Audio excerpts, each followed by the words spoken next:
Shalom, Kedushim, and other folks. I am just finishing my breakfast today. As you can see, I got orange. I had some orange juice. I had, actually, that's my third or so glass today so far. But that's Mayim, or water for you dummies. I had a few of these kettle cooked original sea salt potato chips or Shivatim, and I'll have a few more.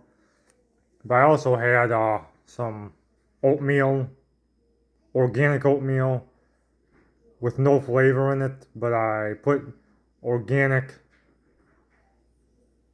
100% maple syrup in it, and that gave it some sweetness and flavor. And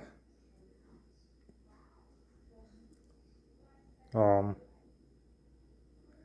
was just gonna say, yeah, it filled me right up. I had 3 packets of it. It filled me right up. Hallelujah.